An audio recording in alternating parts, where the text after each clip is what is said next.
आज civil engineering student आज चाहिँ हाम्रो प्र्याक्टिकल थियो। सो हेलो एभ्रिवान, तपाईँहरूलाई मेरो धेरै दिन पछिको न्यू मिनी ब्लगमा स्वागत छ। आज चाहिँ म बिहान कलेजको लागि रेडी भएर म कलेजतर्फ निक्लेँ र आज चाहिँ हाम्रो प्रोजेक्ट वर्क थियो। कति न पढन्दास जस्तो गरेर बिहान कलेज गएको। लास्टमा त हामी 2 जना मात्रै भइदिएर आएको। त्यसपछि सरले भन्नुभयो जतिजना भए पनि हाम्रो प्र्याक्टिकल रुक्ने छैन। त्यसैले हामी 3-4 जनालाई जुनियरहरूसँग मिक्स गरेर हाम्रो प्र्याक्टिकलतर्फ लानुभयो। फिल्डमा गइसकेपछि हामीलाई ल्याबको चाबी नै नभेटेपछि हामी एकछिन यता उता खोज्दै थियौँ। लेआउटको लागि हाम्रो भाइहरू यहाँनिर दोरीलाई सम्टाउँदै हुन्थ्यो। यता हेर्न केटीहरू चाहिँ हामी सबजना मिलेर एक ठाउँ वहाँ पर हेरेको रहेछौँ। केटाहरू वहाँ पर काम गरिरहन्।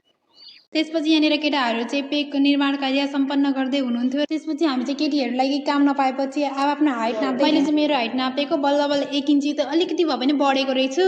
धन्न खुसी लाग्यो मलाई। त्यसपछि पेकहरू बनाइसकेपछि हामी फिल्डमा गयौँ र हामीले नापेर यो सबै दोरीहरू एक ठाउँ बान्यौँ लेआउटको लागि। अझ यो फिल्डमा काम गर्दाखेरि चाहिँ आफ्नो ग्रुपमा छोरा मान्छेहरू छ भने चाहिँ यति फाइदा हुँदो रहेछ। अनि सबै काम उनीहरूले नै गरिदिने, आफू चाहिँ वहाँ पाएर हेर्ने, सिक्ने, बस्ने। त्यसपछि हाम्रो सबै काम भइसकेपछि लास्टमा चुना हाल्ने काम हामी सुरु गर्दै थियौँ, जसमा चाहिँ हाम्रो पार्टनरजीहरूले सबै चुना हाल्ने काम गर्दै हुनुहुन्थ्यो। चुना हाल्ने काममा आज कसैलाई होलीहरू पनि लाग्यो र कसैलाई आज पिटाइ पनि खाए। हामीले प्र्याक्टिकल गरेको 2-3 घन्टा भइसकेको थियो। त्यही पनि हाम्रो त दोरी मिलाउने काममा खाली यता बिग्रिने उता बिग्रिने, पेग नमिल्ने, के हुने गरेर धेरै टाइम वेस्ट भइसकेको थियो। हामीले चाहिँ कमसेकम 10 बजे भित्रमा हामीले आफ्नो प्र्याक्टिकलहरू सबै सक्यौँ। यहाँनिर हाम्रो चुना हाल्ने पार्टनरहरू चुना पनि हाल्दै र कसैलाई भूत पनि बनाउँदै थिए। त्यति धेरै प्र्याक्टिकल गरेर म चाहिँ लास्टै थकेँ हैन। त्यसपछि रुम आएर म चाहिँ मस्त 2-3 घन्टा मजाले सुतेँ है। ल बाई बाई।